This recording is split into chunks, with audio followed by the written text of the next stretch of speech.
कृपा बिना न हिले एक भी अणु, लेते हैं श्वास तेरी कृपा से तनु तनु। बखान क्या करूं मैं राखों के ढेर का, चपटी भभूत में है खजाना कुबेर का। हे गंगाधार मुक्ति द्वार ओमकार तू, भोले ओमकार तू। आयो शरण बिहारी शंभु तार तार तू। शिव की भक्ति करने के लिए आप और हम यहाँ पर विराजमान हुए हैं। श्रावण का महीना है और भगवान नारायण से, भगवान शिव से और भगवान देवाधिदेव महादेव से मिलन का ये वो स्थल है जहाँ पर सुख का अनुभव हमारे जीवन में हो सकता है। अभी तक आपने और हमने जितनी कथाएं श्रवण करी है, उन कथाओं में ये भूमि ब्रह्मा, विष्णु और महेश, क्योंकि यहाँ पर जो 3 झील हैं, 3 सरोवर जो यहाँ पर हैं, वो ब्रह्मा, विष्णु और महेश, इन तीनों की उपस्थिति को दर्शाते हैं। इन तीनों की उपस्थिति का दर्शन कराते हैं। अब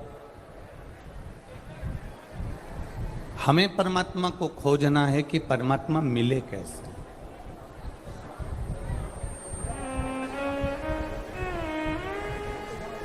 हमें भगवान को खोजना है कि भगवान को हम प्राप्त करें कैसे। देखिए, हमें जिसको पाना होता है, जिस चीज को हमें पाना होता है, हम उसको पाने का प्रयास करते हैं और उसको पाने के तरीके ढूंढते हैं।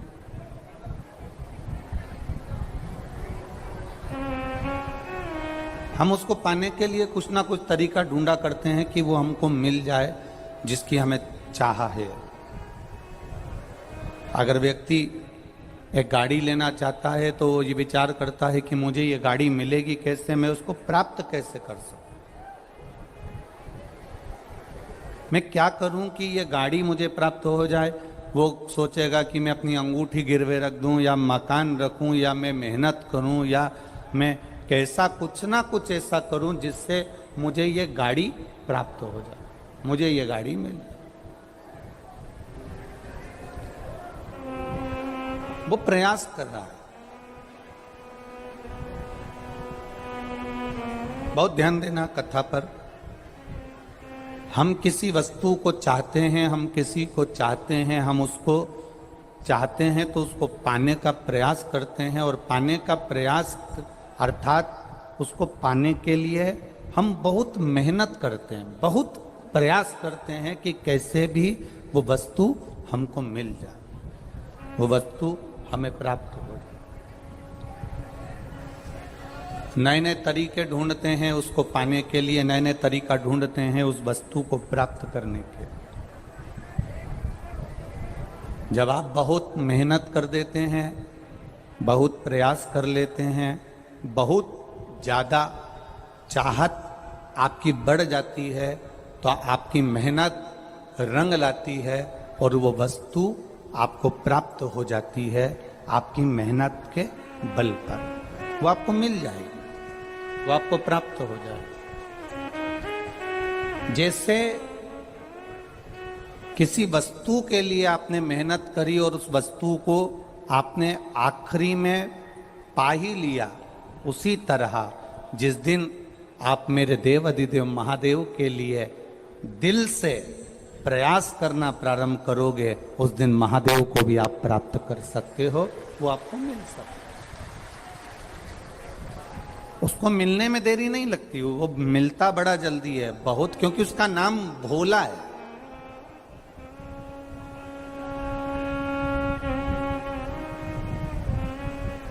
उसका नाम ही भोला है। वो जितना सरल है, वो जितना सहज है, वो उसको दुनिया के लोगों ने भले थोड़ा थोड़ा कठोर बता दिया, थोड़ा सा कह दिया ये तो रुद्र है, ये तो क्रोध है, ये तो गुस्सा आता है, तो कोई ने कह दिया कि भगवान शंकर अकेले ही नहीं, शंकर भगवान के जितने रुद्र अवतार हैं, चाहे वो हनुमान जी हो, काल भैरव हो, चाहे वो नंदी हो, भृंगी हो, आदि कादिक जितने भी हैं, कमल हो, बगला मुख हो, जितने भी भगवान के रूप हैं, दुनिया के लोगों ने डराया हमको, दुनिया के लोगों ने डराने का प्रयास करा हमको कि भगवान ये देखो हनुमान जी के मंदिर स्त्री नहीं जा सकती, हनुमान जी के मंदिर में नारी प्रवेश नहीं कर सकती, हनुमान जी के मंदिर में स्त्री दर्शन नहीं कर सकती, शंकर जी के मंदिर में नारी अंदर प्रवेश नहीं कर सकती, शिव जी के मंदिर में कोई स्त्री जा नहीं सकती, शंकर भगवान भैरव भगवान के भैरव जी तो तंत्र मंत्र के देवता हैं, इनका उपासना नारी नहीं कर सकती, हनुमान जी हैं तो इनकी उपासना नारी नहीं कर सकती। ये लोगों ने भ्रम फैलाया। ये जो था, ये हमारे सनातन धर्म के जितने विरोधी होते हैं,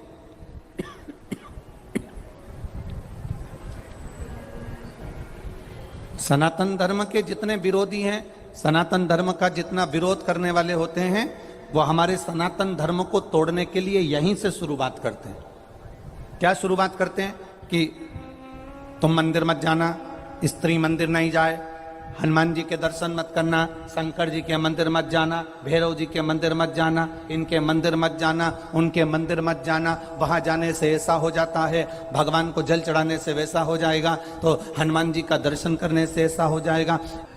सनातन धर्म के जो पूर्व से विरोधी चले आ रहे हैं, सनातन धर्म के जो विरोध करने वाले आए हैं, वो हमको भगवान से दूर करने का प्रयास करते रहे, कैसे भी हम परमात्मा से दूर हो जाएं, कैसे भी हम भगवान से दूर हो जाएं। और जब धीरे धीरे आप परमात्मा से दूर होते चले गए, भगवान से दूर होते चले गए, और भगवान से जब धीरे धीरे तुमने दूरी बना ली, परमात्मा से आप धीरे धीरे जब दूर होते चले गए, आपका मन सनातन धर्म से हटने लगा, सनातन धर्म से मन हटने लगा तो दूसरे धर्म में तुम्हारा मन जाने लगा। अब तुम्हें सनातन धर्म ठीक नहीं लगने लगा।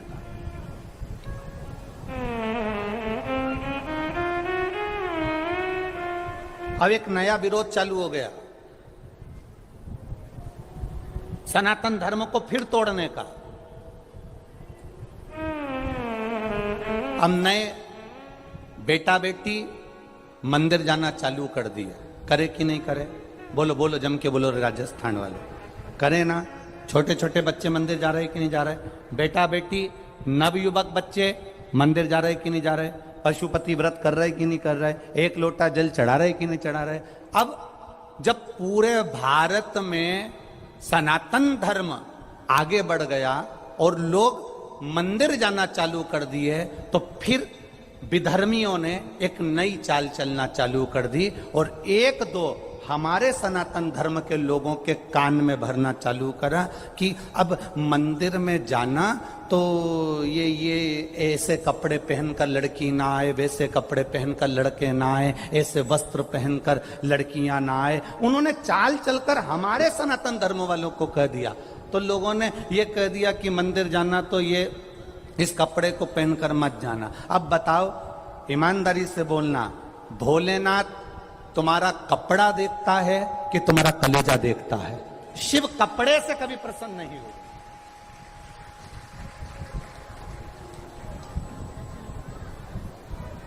अब फिर भी धर्मियों ने चाल चली कि कैसे भी नवयुवक लोगों को मंदिर जाने से रोकना है। तो एक काम करो, ऐसा कह दो कि मंदिर में प्रवेश करना तो ये वस्त्र पहनकर प्रवेश मत करना, तो जिससे नवयुवक बेटा बेटी मंदिर जाना धीरे धीरे कम कर देंगे। बूढ़े बूढ़े लोग ब्रह्मा जी का मंदिर दर्शन करने अंदर जाएंगे और जवान जवान बच्चे कह देंगे हम तो जीन्स पहने, हम तो टी शर्ट पहने, हम नहीं जा रहे, मम्मी तुम दर्शन करके आ जाओ। और ये बाहर बैठ के आराम से चाय पिएंगे, मंदिर के अंदर भी ये पाँव नहीं रखेंगे और धीरे धीरे फिर भी धर्मियों की चाल पूरी सफल हो जाएगी और तुम्हें मंदिर से दूर कर दिया जाएगा और फिर इनको दूसरे धर्म में भेज दिया जाएगा। ये बड़ी बड़ी चाल है, छोटी मोटी नहीं है। और हमारा व्यक्ति हमारा होकर इस चाल को नहीं समझ पाता और उन्होंने कह दिया हमारे मंदिर में साहब ये कपड़े पहनकर मत आना, तुम ये मंदिर में वस्त्र ही वाला पहनकर मत आना। भगवान कपड़े से कभी प्रसन्न नहीं हुआ। कपड़े तो रावण ने भी बदले थे, बोलो सही है कि गलत है? संत का चोला पहन लिया था रावण ने, उस संत के चोले को इतना बदनाम कर दिया, इतना बदनाम कर दिया कि कुंभ के मेले में आज सबसे पहले संत के चोले को ही पानी में धोया जाता है, उसके बाद भी साफ नहीं हो पाता है। वस्त्र से कभी परमात्मा प्रसन्न नहीं होता, कपड़े से कभी भगवान प्रसन्न नहीं होता। अगर मेरा भगवान, मेरा भोलेनाथ प्रसन्न होता है तो निर्मल मन सो मोहि पावा, मोहि छल छिद्र कपट ना भावा। ये आपके नूतन हृदय से परमात्मा की प्रसन्नता है।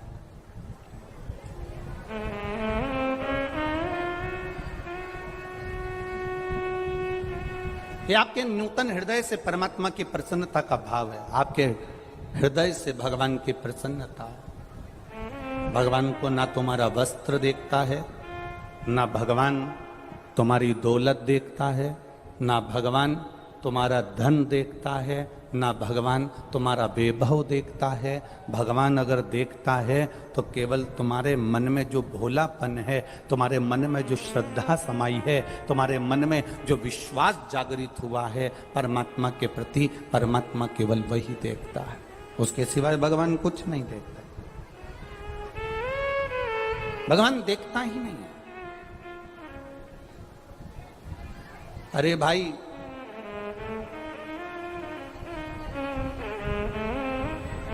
एक से बढ़कर एक कपड़े की दुकान पर, शोरूम में पुतले पहने रहते हैं। बोलो पहनते कि नहीं पहनते? एक से बढ़कर एक कपड़े की दुकान में, शोरूम में पुतले पहनते हैं। तो क्या पुतले को भगवान मिल जाता है?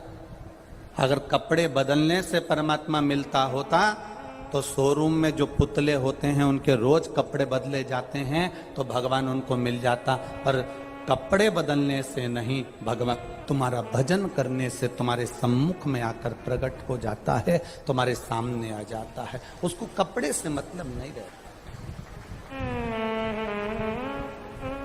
भगवान को पाने का तरीका ढूंढो।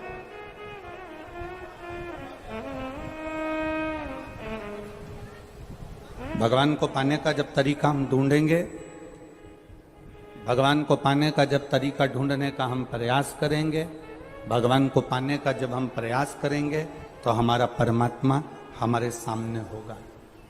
किसी वस्तु को पाने का प्रयास करा, वस्तु मिल जाती है। गाड़ी को लाने का प्रयास करा, लोन ले लूं, मकान बनाने का प्रयास करा, लोन ले लूं, मकान बेच दूं, ये कर दूं, वो कर दूं। हम जिसको पाने का प्रयास करते हैं, उसको पाने के लिए उस वस्तु की चाह हमारे भीतर बढ़ जाती है और हम उसे पाने का प्रयास करते हैं। ऐसा प्रयास हमारे जीवन में हमें परमात्मा को पाने के लिए करना है कि कैसे हम हमारे भगवान को हमारा अपना बना सकें, कैसे मैं शंकर की हो जाऊं और शंकर मेरा हो जाए। ऐसा कोई प्रयास हमारी जिंदगी में करा जाए कि हमारा दुख कट जाए। भोला आता है आप लोगों को? ये प्रार्थना है। जब भी कथा के पंडाल में बैठो या भोलेनाथ जी के मंदिर में दर्शन करने जाओ या शिवालय का दर्शन करने जाओ तो मुख से बोलना चाहिए। एक बार सब माताएं प्रेम से बोलो और जितने भाई बैठे हैं वो भी बोलो, भोला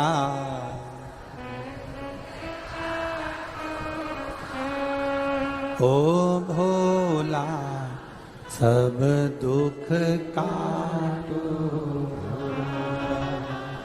शिव शंकर जप तेरी भोले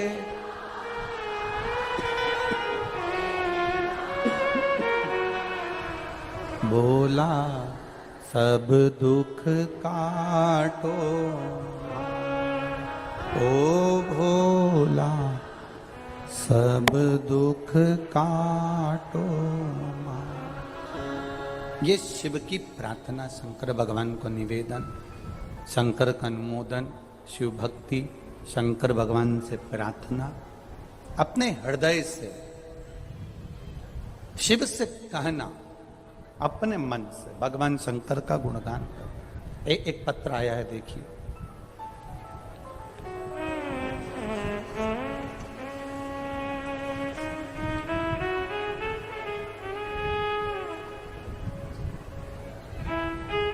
मैं जगदीश प्रसाद सेन, पुत्र गेंदालाल जी सेन,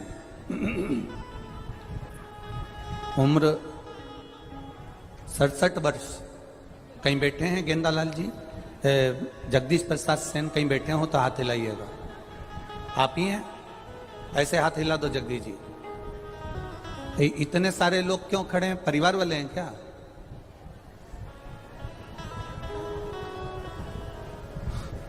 एलईडी नहीं आ रही है। जगदीश जी सेन कौन है? आप ही हैं? अच्छा अच्छा, ऐसे हाथ हिला दो। हाँ, ऐसे हाथ हिला। एक बार वापिस हाथ हिला दीजिए। एलईडी नहीं चल रही है क्या उधर?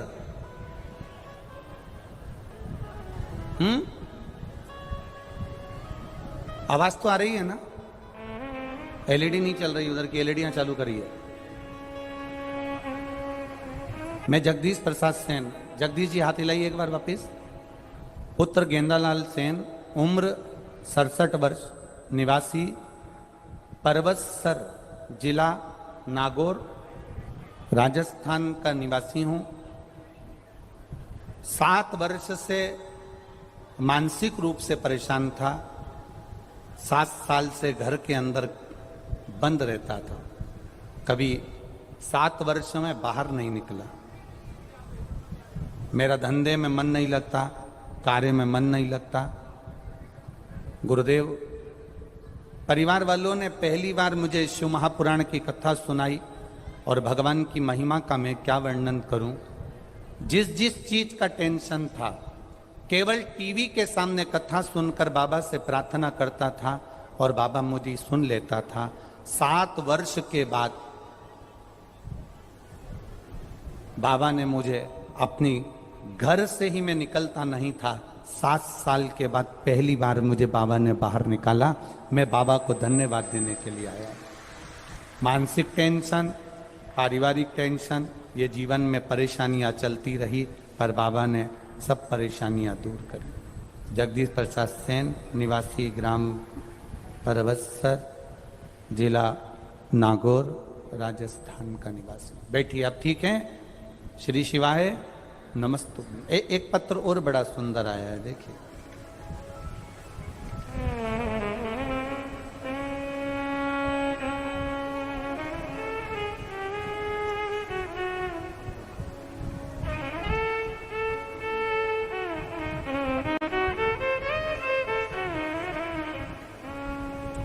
शंभो शरण मांगो घड़ी घड़ी काको दया करी दर्शन आँखों। मेरा नाम नेहा प्रसाद टिंकर, पता जयपुर चौड़ा रास्ता के निवासी हूँ, राजस्थान की। कहीं बैठी हों तो हाथ हिला सकती हैं। नेहा प्रसाद टिंकर, जयपुर चौड़ा रास्ता के निवासी हूँ। कहीं बैठी हों तो अपना हाथ हिला सकती हैं। जहाँ भी बैठी हों अपने दोनों हाथ हिला सकती हैं। दिख गई क्या? एक बार ऐसे हाथ हिला दो। अच्छा अच्छा, ठीक है ठीक है ठीक है। बाबा मैं एक लोटे जल का क्या वर्णन करूं, बेलपत्ती का मैं क्या वर्णन करूं। मेरे देवर को यूरिन में गठान हो गई थी और गठान बहुत गंभीर थी। हमने उसे जयपुर में दिखाया। डॉक्टर ने बताया कि ये बीमारी पूरे भारत में 6 लोगों को हुई है। पूरे भारत में ये बीमारी केवल 6 लोगों को हुई है और इस बीमारी का नाम पेल्विक लिपोमेटोसिस है, जो कैंसर से भी ज्यादा खतरनाक है। एक बार कैंसर ठीक हो सकता है पर यह बीमारी कभी ठीक नहीं हो सकती। उसे हम चेन्नई लेकर गए और वहां पर जाकर ऑपरेशन का खर्चा बताया 15 लाख रुपए। 10 से 15 लाख का खर्चा जब चेन्नई में बताया, ऑपरेशन की कोई गारंटी नहीं है। हम उसे जब उन्होंने कहा कि ऑपरेशन तो हम कर देंगे पर गारंटी नहीं है, क्योंकि ये पेल्विक लियोमेटोसिस बीमारी एक ऐसी बीमारी है कि पूरे भारत में केवल 6 लोगों को है। कैंसर ठीक हो सकता है पर यह बीमारी कभी जिंदगी में ठीक नहीं हो सकती। और इसमें ऑपरेशन तो हम कर देंगे पर ठीक होगा कि नहीं होगा यह भरोसा नहीं है, उठेगा कि नहीं उठेगा इसका कोई गारंटी नहीं है। हम उसे वापिस जयपुर लेकर आ गए। हमारी पड़ोसन ने कहा कि सीहोर वाला महाराज कथा करता है टीवी पर, 1 बजे या कभी कभी 2 बजे कथा आती है, उसको सुनो।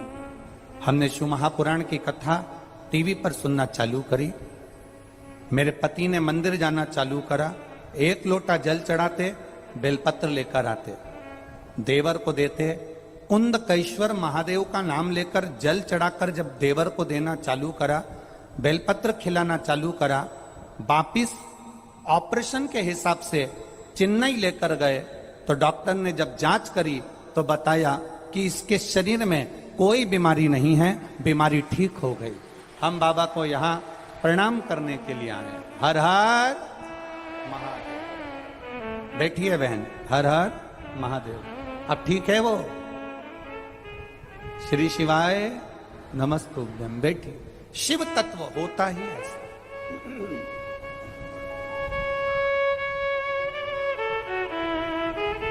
यहाँ इतने लोग बैठे हैं, आप लोगों से हमारा कोई बार बार मिलना नहीं हुआ। ये पत्र आप लोग जो भेज देते हैं उसको हम पढ़ लेते हैं, उसमें आप अपना अनुभव हमको लिख कर भेज देते हैं। हमारा और आपका मिलना नहीं हुआ, हमारा और आपका कोई मिलना हुआ नहीं। पर आप लोगों ने जो टीवी चैनल के माध्यम से, आप लोगों ने जो भगवान की अविरल भक्ति, जो शिव को साक्षी मानकर करी है, उस अविरल भक्ति का फल खाली नहीं जाता, मिलता जरूर है।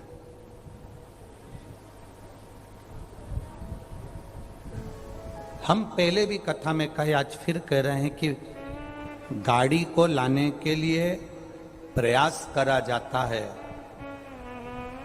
वस्तु को लाने के लिए प्रयास करा जाता है, तो महादेव को भी अपने हृदय में लाने के लिए प्रयास करना मत भूलना, वो प्राप्त हो जाएगा।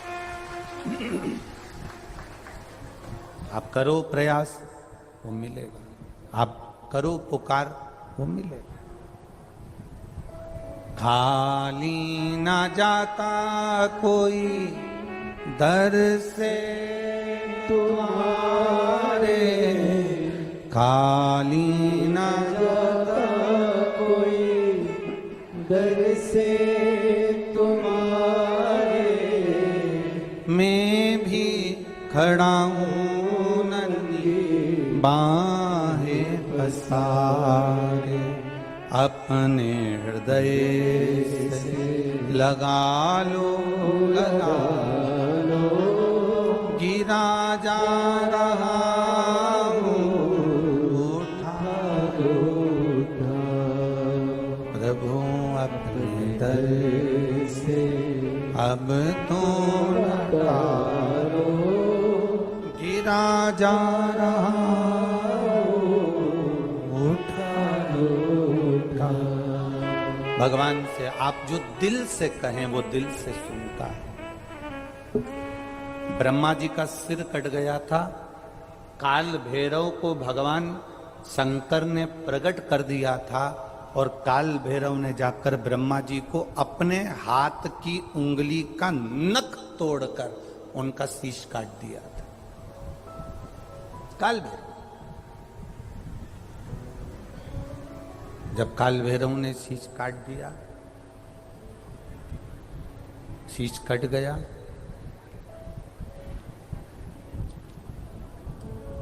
भैरव काल भैरव का आदर, सम्मान, सत्कार सभी देवताओं ने किया।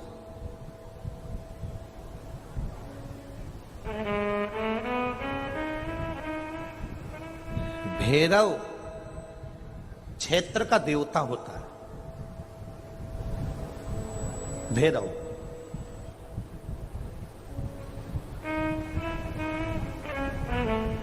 64 तरह के भैरव होते हैं। कितने तरह के? 64। 64 तरह के भैरव होते हैं और 64 तरह के भैरव, जितने भैरव होते हैं उतनी भैरवी होती है, क्योंकि शिव के साथ शक्ति जरूरी है, भैरव के साथ भैरवी जरूरी है, क्योंकि भैरव शंकर भगवान का एक अंश रूप है, क्योंकि शिव ने उसको प्रकट करा।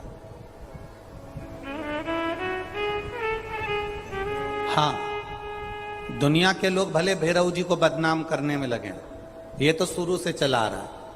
भैरव जी को कोई बीड़ी पिला देता है, कोई सिगरेट पिला देता है, कोई कह देता है कि भैरव बाबा को तो बीड़ी दे दो, भैरव बाबा को तो सिगरेट दे दो। ये ढोंग और प्रपंच मेरे शंकर की कथा में नहीं है।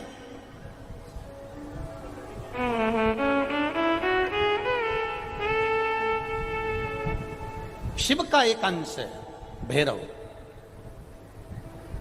काल भैरव जो प्रकट हुआ वो शंकर भगवान का एक अंश है।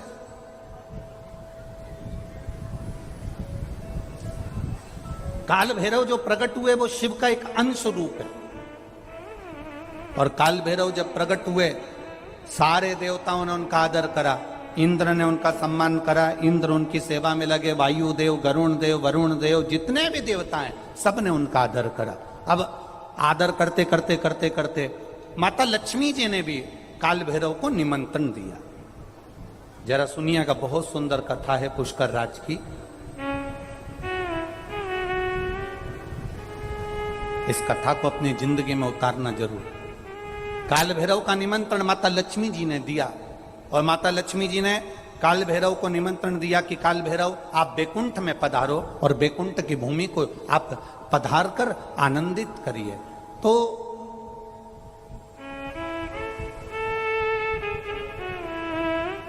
काल भैरव का काम क्या है? काल भैरव का कार्य क्या है? ये यहाँ राजस्थान की भूमि पर तो वैसे भी भैरू जी के मंदिर बहुत है। बोलो सही है कि गलत है? और पूरी दुनिया में जितनी भी, पूरी भारत की भूमि पर दुनिया के लोग कहीं पर भी लें, कहीं पर भी रहें, पर भैरू पूजने के लिए हमारे राजस्थान में आते जरूर हैं। भले वो कभी भी आए, पर राजस्थान में आकर भैरू पूज कर जाते ही हैं।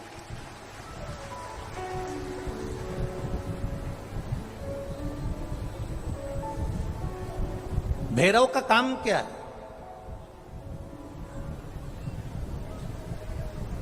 शंकर भगवान ने क्या केवल एक ब्रह्मा जी का सिर काटने के लिए काल भैरव को प्रकट करा? केवल एक कार्य के लिए ब्रह्मा जी ने, भगवान शिव जी ने काल भैरव को प्रकट करा? केवल एक काम के लिए? नहीं।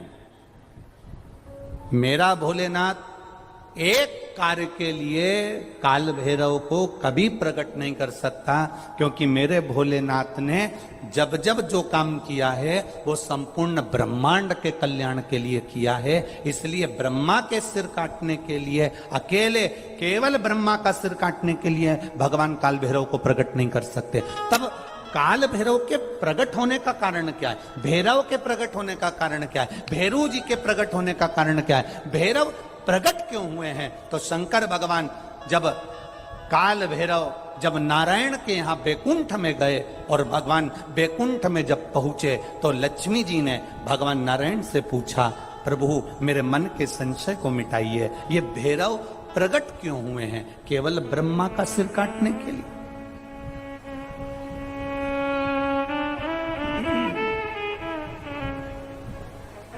क्या ये ब्रह्मा जी का सिर काटने के लिए प्रकट हुए?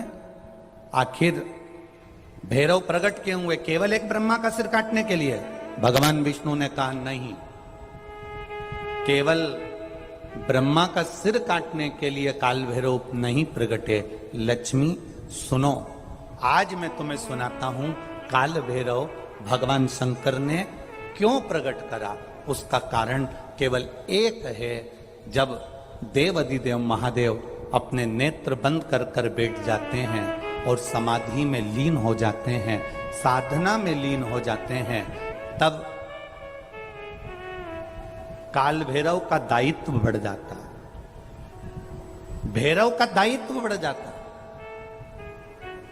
और भैरव का क्या दायित्व बढ़ता है? तो सुनो लक्ष्मी, भैरव का दायित्व यह बढ़ जाता है कि जो शंकर के शिवालय में पहुंचता है, जो शंकर के शिवालय में पांव रखता है, जो शंकर के शिवालय में अंदर पहुंचकर शिवालय में अपना चरण रखते रखते रखते रखते देहली से जब अंदर जाता है और शिवालय में शंकर भगवान के शिवलिंग की आराधना करता है, जल चढ़ाता है, शमी पत्र चढ़ाता है, बेल पत्र चढ़ाता है, कमल पुष्प चढ़ाता है, भगवान की श्रृंगार कर कर चंदन अबीर गंध से जो पूजन करता है भगवान की, जब वो अंदर प्रवेश करता है तो भैरव का दायित्व ये हो जाता है कि उसके दुख को भैरव उसी समय पर भक्षण कर लेता है और उसको सुख देकर भेज देता है। ये भैरव का।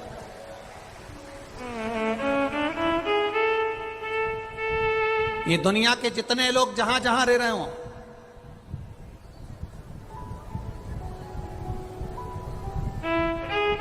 मारवाड़ का रहने वाला व्यक्ति, राजस्थान का रहने वाला व्यक्ति अपने भैरव की पूजन करने जरूर आता है। अपने भैरव को जरूर ढूंढता है कि मेरा भैरव कौन सा है, मेरे भैरव का दर्शन कहां, मैं कहां जाऊं, कौन सा गांव है मेरा जहां मैं भैरव का दर्शन कर सकता हूं। कारण क्या होता है? कारण क्या है? लक्ष्मी। तो लक्ष्मी जी के मन में एक प्रश्न खड़ा हो गया, शिव जी के मंदिर में तो कहीं भैरव का दर्शन ही नहीं होता। आपके यहां पर शंकर जी के मंदिर हैं, आपको भैरव का दर्शन हुआ है कहीं? शिव जी के मंदिर में भैरव का दर्शन होता ही नहीं है। तो फिर शंकर भगवान के मंदिर में जब भैरव का दर्शन नहीं होता, शंकर भगवान के मंदिर में जब भैरव दिखता नहीं है, तो हमारे दुख का भक्षण, हमारे दुख को कैसे वो खा जाता है, हमारे दुख को कैसे वो समाप्त कर देता है। फिर वो भैरव हमें दिखता तो है ही नहीं। आखिर फिर वो भैरव गया था, वो भैरव किस जगह पर है? भगवान नारायण ने लक्ष्मी से कहा, सुनो लक्ष्मी, भगवान शंकर के दरवाजे के दो द्वारपाल हैं, मणिभद्र वीरभद्र। दरवाजे के, भगवान शंकर के दरवाजे के दो द्वारपाल। और सुनो लक्ष्मी, वो दो द्वारपाल भगवान शंकर के दरवाजे के हैं। भैरव को शंकर भगवान ने अपनी ऊपर की चौखट का मध्य भाग काल भैरव को दिया है। जिस समय भक्त भगवान को एक लोटा जल चढ़ाने के लिए मंदिर में गर्भगृह में प्रवेश करता है, जिस समय एक लोटा जल चढ़ाने के लिए भक्त, शंकर का ओघड़ी का भक्त जब मंदिर के अंदर शिवालय में प्रवेश करता है, तो वो चौखट की जो छाया होती है वो भक्त के सिर पर पड़ती है। जब वो जल लेकर अंदर प्रवेश करता है, उसके जीवन में जो दुख होता है वो काल भैरव ऊपर की ऊपर खींच लेता है और उसको भक्ष कर जाता है। ये भैरव का तत्व है।